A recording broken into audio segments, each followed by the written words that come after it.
dekat firman. Terima kasih Tuhan, di dalam nama Tuhan Yesus kami berdoa. Amin. Mari kita membuka satu bagian firman Tuhan di dalam kitab Pengkhotbah pasal 7. Pengkhotbah pasal 7 ayat 1 sampai ayat yang ke-4. Pengkhotbah pasal 7 ayat 1 sampai 4. Kita baca sini berganti, saya akan membaca ayat ganjil dan Bapak Ibu Saudara membaca ayat genap, kita akan berganti-gantian. Nama yang harum lebih baik daripada minyak yang mahal, dan hari kematian lebih baik daripada hari kelahiran. Pergi ke rumah duka lebih baik daripada pergi ke rumah pesta, karena di rumah dukalah kesudahan setiap manusia. Beratnya orang yang memperhatikannya. Bersedih lebih baik daripada tertawa, karena muka muram membuat hati lega. Orang berhikmat senang berada di rumah duka, tetapi orang bodoh senang berada di rumah tempat bersukaria. Demikianlah pembacaan Alkitab. Berbahagialah orang yang mendengarkan sebagai firman Tuhan, memeliharanya dan melakukannya dalam hidupnya hari lepas hari. Haleluya. Kita nyanyi dalam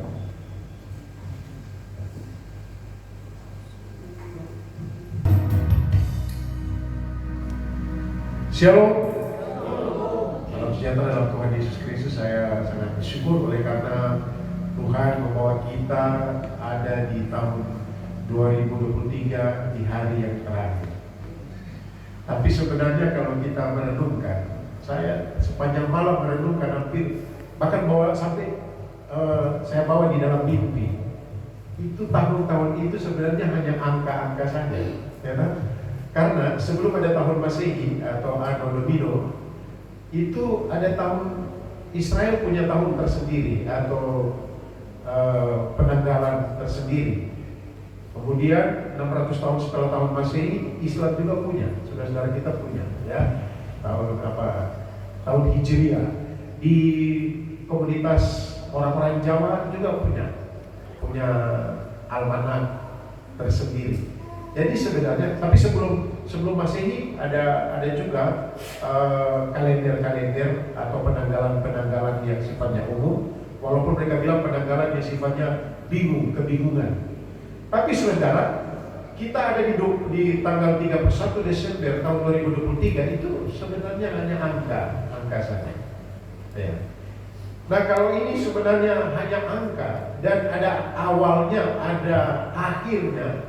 Dan sekitar tengah malam atau dapat dikatakan pergantian tahun, mungkin ada rame-rame, mungkin ya, ada kembang api, ada orang saling bersalaman, selamat tahun baru, selamat tahun baru.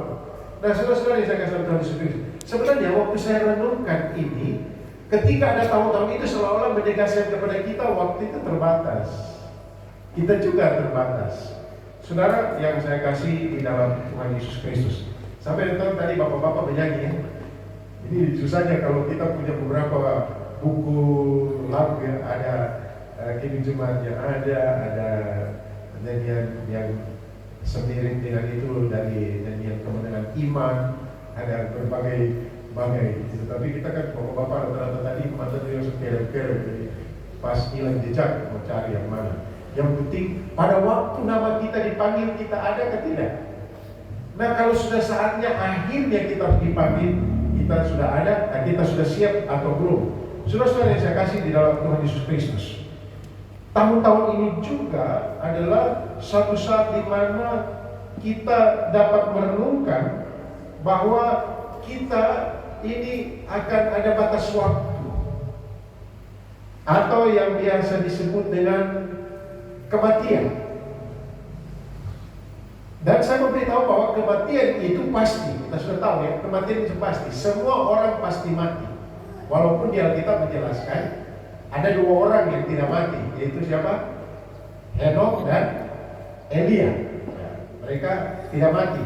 Tetapi pada waktu Yesus akan datang, waktu Yesus akan turun, dikatakan juga ada orang-orang yang tidak akan mati. Orang-orang yang sudah mati, tubuhnya hancur, diberikan tubuh yang baru. Kemudian dia diangkat menyongsong Tuhan di angkasa.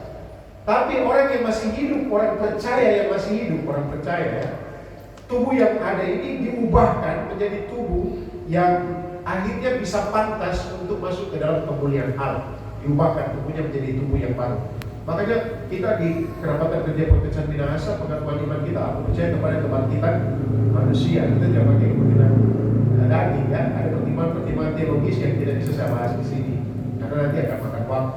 Sama dia tentang kalender, tadi saya sudah boleh pikir, aku pasti akan menjelaskan tentang kalender Masihi, bagaimana sejarahnya. Nah, itu kurang penting, tidak penting. Yang terpenting adalah kita memahami bahwa kita akan mati. Dan bicara soal kematian, ini sesuatu tema yang tidak menyenangkan.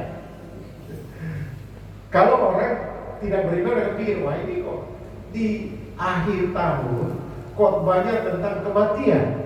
Saya bergumul Bapak Ibu, betul-betul bergumul. Saya WA ke Ibu Gembala, Ibu saya tidak akan khotbah berdasarkan FHK, ada satu tema.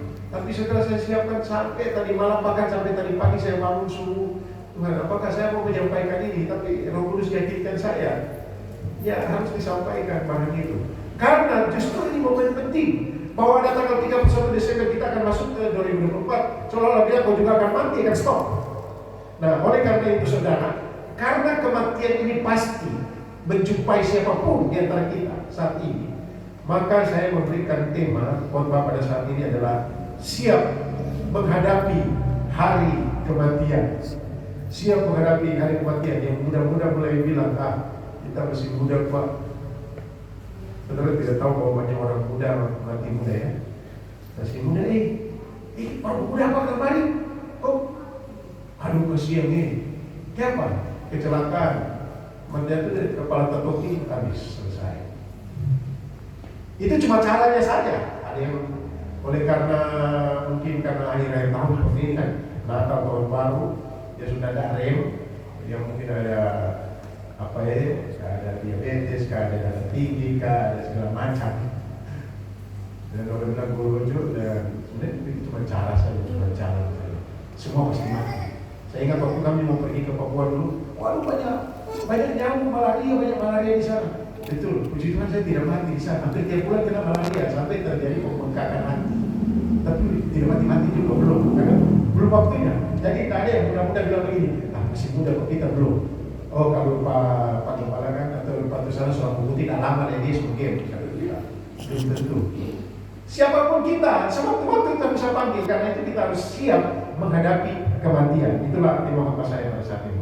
Saudara, yang saya kasih dalam Tuhan Yesus Kristus, siapapun kita sebagai orang percaya, kita harus siap menghadapi kematian. Pertanyaannya, mengapa kita harus siap menghadapi kematian? Nah, kira ini perlu senyum kiri kanan dulu. Bicara kematian nanti macam kita ada di pemakaman ini kan. Kita harus siap menghadapi kematian itu. Mengapa harus siap? Di dalam pembacaan kita tadi 4 ayat, saya melihat ada 3 alasan mengapa kita harus siap menghadapi hari kematian kita. Entah kapan itu. Mari kita lihat satu persatu. Perhatikan ayat yang pertama. Dalam ayat pertama memang dikatakan seperti ini, nama yang harum lebih baik daripada minyak yang mahal, dan hari kematian lebih baik daripada hari kelahiran. Alasan pertama mengapa kita harus siap menghadapi kematian ialah oleh karena hari kematian itu lebih baik daripada hari kelahiran. Ini paradoks dalam kehidupan sehari-hari ini. Hari kematian lebih baik daripada hari kelahiran. Kok bisa seperti itu? Artinya apa saudara? Memang kita tahu bahwa kelahiran itu baik dan orang mengharapkan. Saya punya anak yang bungsu ini, dia lagi mengandung 4 bulan kayaknya.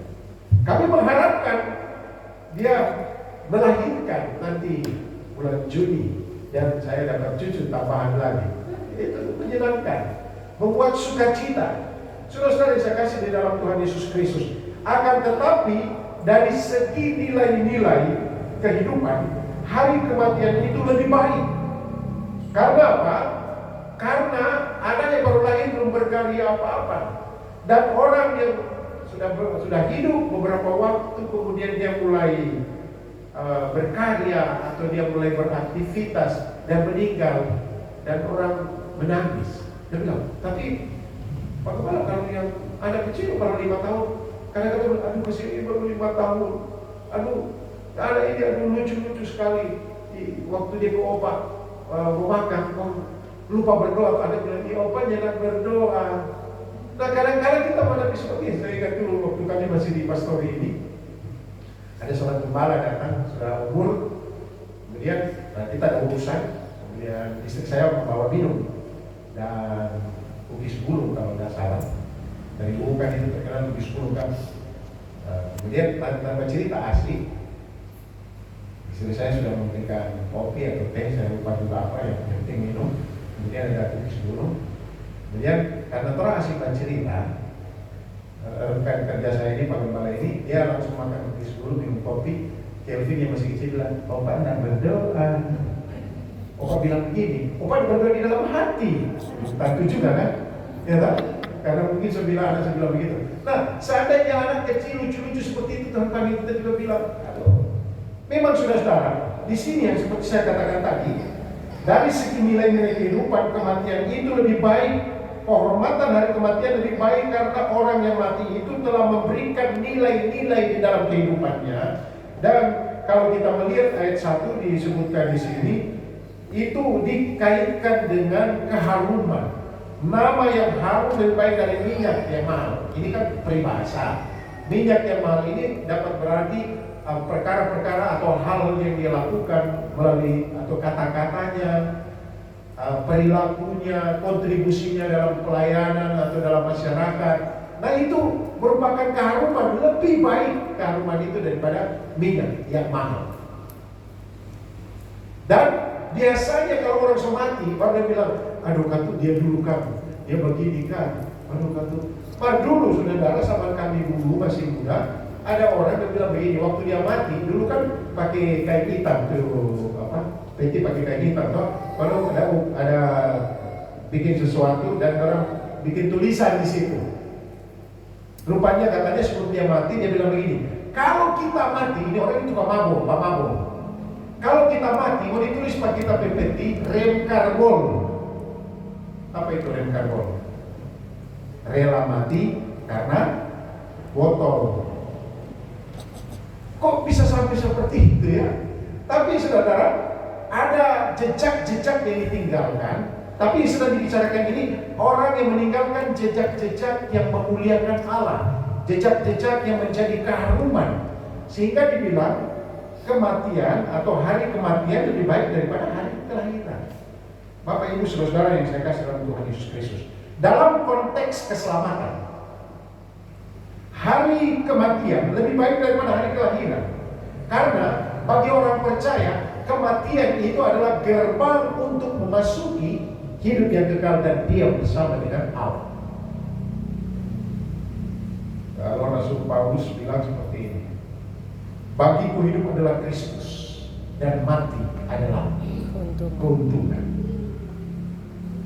Dia menyatakan di dalam 1 Tesalonika pasal 4 juga dikatakan kita harus tahu keadaan orang yang mati, dan dia mulai jelaskan orang-orang yang mati ini kan pada waktu itu orang Tesalonika bilang kasihan, Tuhan sudah mau datang, baru yang sudah mati bagaimana? Dan Paulus menjelaskan teologianya. Orang yang sudah mati, dia nanti akan dibangkitkan, diberikan tubuh yang baru. Saudara-saudara saya kasih dalam Tuhan sendiri. Jadi mengapa penting kematian itu bagi kita? Karena itu adalah gerbang bagi kita untuk memperoleh kehidupan yang kekal, dia bersama-sama dengan Tuhan. Itu kan kerinduan hati kita. Siapa mau suka hidup terus di dunia ini? Sampai tua renta, sampai sudah berdaya. Kadang-kadang ada orang, anak-anak sekarang, bukan anak sekarang, anak-anak dari dulu, dan ada juga anak-anak tertentu. Waktu dia mama dan papa masih hidup, dia tak peduli. Saya kan SMS, WA, kasih yang terang dulu, dia bikin surat dulu begini, yang kepada YKK yang kekasih papa dan mama, kiranya YMBT, atau YMBT, yang maha besar Tuhan menjaga. Oh dulu orang tulis surat sampai nanti kalau biasa 7 hari baru sampai 14 hari. Kalau kita dulu waktu dari Jogja. Tapi sekarang kan ada telepon. Orang-orang di sini sebut karya, mungkin di sini ada orang tua di jauh, ada telepon kan tidak. Nanti setelah semati baru, oh kasihannya mama. Oh, ya ampun. Ini persoalan kita baru mau menangis, baru mau kasih pakai sepatu baru ketika sudah ada. Ya, ketika sudah ada. Makanya tadi share sedikit dari Gembala tadi bilang, Gembala biasanya sidang di sini akhir tahun atau tahun baru banyak yang tidak ada, pulang kampung. Ya syukur kalau pulang kampung dia mama dan papa di sana, atau kalau ada mama tinggal mama atau ada papa. Ya, Bapak Ibu Saudara saya kasih Tuhan Yesus Kristus. Tetapi kita pahami di sini, hari kematian lebih baik daripada hari kelahiran. Secara khusus bagi kita orang percaya, karena itu cara Tuhan untuk membawa kita menghadapi Tuhan dan mendapatkan hidup yang kekal. Itu yang pertama. Yang kedua, mengapa kita harus siap menghadapi kematian? Coba perhatikan ayat yang kedua. Pergi ke rumah duka lebih baik daripada pergi ke rumah pesta. Karena di rumah duka lah kesudahan setiap manusia. Hendaknya orang yang hidup memperhatikannya. Nah, kalau kita membaca kitab Pengkhotbah, ini kata yang populer 38 ayat mencatat yaitu sia-sia. Segala sesuatu sia-sia, usaha mencari angin. Aduh, kalau orang yang tidak tahu membaca, makanya kalau kita baca kitab Pengkhotbah, ada baiknya kalau boleh sudah selesaikan baca Amsal, kemudian kita baca Pengkhotbah dari pasal 1 sampai terakhir. Karena pasal 12 menjelaskan solusinya. Kalau di luar Tuhan semua sia-sia. Bahkan dikatakan kita susah-susah kumpul ini, kumpul itu, harta benda kita kerja sampai capek-capek, sakit-sakit. Setelah sudah tua kita mau menikmati dalamnya, sudah kita pulang ke rumah Bapa. Kalau percaya, karena percaya lagi. Nah, orang-orang pun yang mewarisi atau mendapat warisan itu belum tentu akan ingat tadi 1 hari, 3 hari, 40 hari, 1 tahun masih ingat, setelah itu lupa, selesai, tamat. Makanya dia sia-sia. Tapi sebenarnya tidak sia-sia. Nah, kita lihat di sini dalam pasal di dalam poin yang kedua ayat 2 ini, alasan kedua mengapa kita harus siap menghadapi hari kematian, karena hari kematian adalah akhir dari semua manusia. Akhir dari semua manusia ini bukan menjelaskan tentang skeptisisme dari Pengkhotbah berhubungan dengan kehidupan setelah kematian, bukan. Kalau kita baca ayat 2 berdiri sendiri, kita bilang begini, kalau begitu Pengkhotbah ini dia tidak yakin atau tidak percaya tentang hari setelah kematian. Tidak, bukan bicara tentang itu. Tapi dalam konteks ini dia sedang berbicara memang arti daripada hari kematian adalah akhir dari semua manusia. Artinya hari kematian itu merupakan batas akhir dari semua perjuangan hidup manusia. Batas akhir dari semua perjuangan hidup manusia. Ayat 2, di rumah dukalah.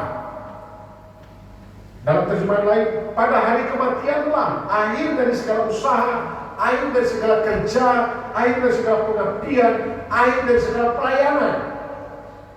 Karena itu kalau orang yang dia tolak-tolak pelayanan itu ngeri ya. Dia tolak, nanti, siapa tahu besok ada sudah ada, selesai, tamat. Maka Tuhan bilang kalau kau berbuat baik hari ini lakukan, langsung lakukan. Kalau kita ingat Tuhan langsung lakukan.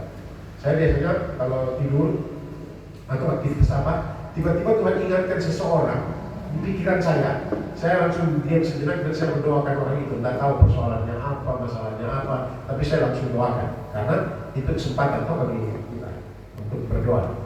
Karena kita belum tahu, jangan-jangan kita ingat dia masih di dalam keadaan sakit atau dalam kondisi apa. Besok kita dengar kamu dari terus panggil kita panggil. Tadi dapat ini apa dia kemarin? Coba dapat ini apa? Dia kenapa? Doakanlah dia. Siapa tahu pada waktu itu dia membutuhkan pertolongan Tuhan dan kita bisa meminta belas kasihan Tuhan untuk orang itu. Saudara, kita lanjut di sini. Jadi usaha kerja pengabdian pelayanan di rumah duka, di rumah perkampungan, seseorang akan menyadari tentang hal itu. Dia akan menyadari bahwa ketika dia mati maka semuanya akan berakhir. Dalam pelayanan saya apapun, dimanapun, saya akan bilang kalau saya lemah, dalam keadaan lemah, saya bilang saya sakit, saya tidak bisa. Tapi kalau berbuat dari kematian, saya masih bisa bicara dengan Pak Kepala. Kalau Pak bilang Pak Pendeta, ada yang bilang Pak Kepala, Pak Pendeta, ada yang meninggal di sana. Apa bisa pimpin? Siapa itu? Saya tidak kenal. Ya, tapi dia kasihan Bapak tidak ada yang melayani. Siap, saya pergi layani. Pergi. Karena kesempatan saya memberitahukan Dia sudah mati, tapi kalian dia masih hidup. Ini kalau kita akan mati dan itu batas dari semuanya. Saudara-saudara yang saya kasih dalam Tuhan Yesus Kristus, kadang-kala kita harus memahami ini penting pada waktu kita ke rumah duka. Kita akan pikir nanti kita belum mati, atau orang yang saya cintai akan mati. Harusnya saya buat apa sekarang? Harusnya saya hati-hati dengan kehidupan saya. Kadang-kala orang tidak menganggap penting lagi untuk menjaga kekudusan, menghormati Tuhan, sehingga dia lakukan saja. Kadang-kala ada dosa-dosa tertentu karena sebiasa orang lakukan, kita anggap ada apa-apa kok itu, nggak apa-apa, semua orang kan bikin, dan dia juga tadi kok banyak di situ. Tapi saudara, yang namanya dosa, yang namanya kesesatan, yang namanya ketidakbenaran, sekalipun dilakukan oleh banyak orang, itu bukan berarti pembenaran. Dan karena itu lakukanlah di saat kita pergi ke rumah duka, kita renungkan kita akan mati, orang yang kita kasih akan mati. Nah, Alkitab terjemahan lama bilang begini, baiklah masuk ke dalam rumah perkabungan daripada masuk ke rumah perjamuan, karena di rumah perkabungan itulah kesudahan segala manusia, dan orang yang hidup itu memperhatikannya. Sekarang kan kalau ada rumah duka, ada sahabat, teman, keluarga kita meninggal, kita biasa ambil gambar di situ ya. Kalau telah meninggal dunia, ada di rumah duka, ada di rumah duka. Saya biasanya kalau di Facebook dia saya lihat ada di rumah duka, seolah terbilang kau juga nanti akan pergi, kamu juga akan meninggal, orang yang kamu cintai juga akan Tuhan panggil. Apakah dia lebih dulu atau kamu lebih dulu? Saya langsung merenungkan seperti itu. Akhir tahun 2023 seolah-olah mengingatkan kalau tahun berakhir, kita juga akan berakhir. Saudara yang saya kasih dalam Tuhan Yesus Kristus, orang yang sungguh-sungguh menyadari bahwa hari kematian adalah akhir dari semua perjuangan, akhir dari semua kerja dan pelayanan, maka dia akan lebih suka ke rumah duka daripada ke rumah pesta. Dia akan bersungguh-sungguh memperhatikan bahwa nanti suatu saat menjadi gilirannya untuk mati dipanggil Tuhan, untuk mempertanggungjawabkan apa yang telah dilakukannya. Dalam Pengkhotbah 12:14 menjelaskan itu. Di hari itu kita akan mempertanggungjawabkan apa yang kita lakukan. Saudara-saudara yang saya kasih Tuhan, mari kita ikut apa yang dikatakan Paulus, seperti yang tercantum dalam Filipi pasalnya yang ke-1 ayat 22. Coba kita lihat surat Filipi pasal 1 ayat yang ke-21-22. Rasul Paulus berkata seperti ini, karena bagiku hidup adalah Kristus dan mati adalah keuntungan. Ayat yang ke-22. Tetapi jika aku harus hidup di dunia ini, itu berarti bagiku bekerja memberi uang. Jadi mana yang harus kupilih? Aku tidak tahu. Aku didesak dari dua pihak selanjutnya. Ingin pergi dan diam, bisa melihat. Itu jauh lebih baik, tetapi lebih perlu untuk tinggal. Artinya, kalau kita masih hidup, itu perlu sekali jadi berkat bagi orang di sekitar. Tahun 2024 pada besok hari, kalau Tuhan Yesus belum datang, kita akan masuk ke situ. Kalau Tuhan bisa belum panggil kita, kita akan masuk di 2024. Kalau Tuhan belum panggil orang yang kita cintai, kita akan masuk ke tahun 2024. Maka Bapak Ibu Saudara, ketika masuk ke tahun 2024 nanti kita mengatakan kalau aku masih hidup sekarang ini, itu berarti bagiku bekerja, memberi buah. Karena hari kematian adalah batas akhir dari semua perjuangan kita.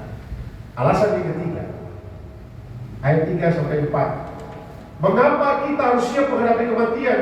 Karena yang ketiga, karena hari kematian membuktikan bahwa hidup itu singkat.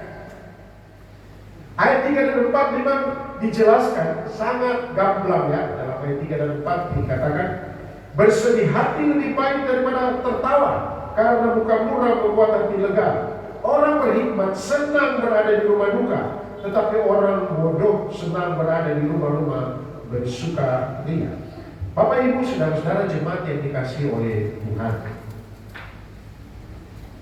orang yang berhikmat akan sungguh-sungguh memperhatikan masalah-masalah dalam kehidupan. Dalam ayat 3 itu, bersedih lebih baik daripada tertawa, Karena begitu seriusnya memikirkan dan memperhatikan masalah-masalah kehidupan, maka orang berhikmat akan mendapat pencerahan. Tetapi pada kenyataannya bahwa berakhir pada kematian itu adalah sesuatu yang fakta, yang nyata. Sontak kematian itu menyadarkan orang berhikmat. Dia akan mengatakan begini, hidup itu singkat deh. Lupa kita melihat dia. Dulu dapat lihat kan sekarang putih ke dia sekarang kan. Justru saya bilang begitu, Pak, pakai itu kasih hitam tuh, nanti satu kali dapat lihat putih. Biar dulu begini masih senang pada kalian tuh abu-abu. Berangkat masih abu-abu, no?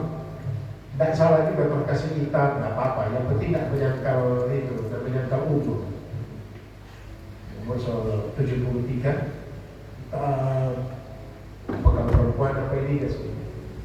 Orang tanya, ibu umur berapa dah? Kita kan baru 52 apa 73. Jadi kita untuk penampilan saja. Tapi saya mau beritahu kepada kita bahwa kita harus menyadari bahwa hidup itu singkat. Walaupun dikasih hitam itu rambut, tetap kalau Tuhan saudari 70, 80 ya 80, 90 ya 80. Sudah ada garis selesai. Walaupun mau kasih oksigen, saya bolak-balik kan tahun ini masuk rumah sakit karena malaria. Karena di sana kan malaria udah biasa toh. Kadang-kadang setarik-tarik belum waktunya, belum waktu corona dulu, ya belum juga waktunya. Tapi waktu itu kita akan berkata, hidup itu singkat ya. Saudara-saudara yang saya kasih di dalam Tuhan Yesus Kristus, orang berhikmat akan lebih memilih rumah duka. Karena disitulah dia akan menyadari bahwa hidup itu singkat. Maka ia harus mengisi kehidupan yang singkat itu dengan bijaksana. Dan dia akan terus sadar kalau ke rumah duka, tidak lama lagi kita ke kebahagiaan. Nah kalau kita sadar tidak lama lagi kita ke kebahagiaan, maka kita akan melakukan apapun yang terbaik untuk Tuhan. Satu kali saudara, ini cuma cerita, bukan firman Tuhan. Ada seorang pemuda, dia sudah mau mati, tiba-tiba kita dia lihat malaikat maut semua datang bilang, aduh kalau kulit, tidak ada tanda-tanda, terus kau kasih tanda-tanda. Malaikat maut bilang, iyo, tolong perjanjian ya, kita mau kasih tanda. Kata kasih tanda kita tahu tidak lama ada. Kemudian akhirnya malaikat maut tetap pergi. Dia hidup terus, dia menikah, punya anak, kemudian punya cucu, rambut mulai putih, gigi sudah mulai jatuh, ompong sudah mulai ada jendela. Kemudian satu kali malaikat maut datang. Sekarang saatnya kamu pulang. Oh, dia langsung protes. Nah, tidak ada tanda-tanda, masa tak kasih tanda? Dari dulu tak selesai tanda Pak, cuma dia ada baca kayak tanda lagi nanti butut, nanti buku-buku so sakit toh. Nanti langsung mulai kamu mulai putih. Gigi sudah itu rontok, itu tanda-tanda. Nah kadang-kadang kita saudara-saudara menyadari bahwa hidup itu singkat. Karena hidup itu singkat, mari persembahkan yang terbaik untuk Tuhan. 2023 akan berakhir. Ini sebagai warning atau peringatan bagi kita. Kita juga punya hidup akan berakhir. Tapi jadilah berkat, seperti kata Paulus. Kalau aku masih hidup, itu berarti bagiku bekerja, memberi buah. Tuhan kiranya memberkati kita sekalian dan bermunculan firman Kristus yang telah meneguhkan, menguatkan dan mengingatkan kita sekalian. Amin. Mari kita nyanyi bersama-sama.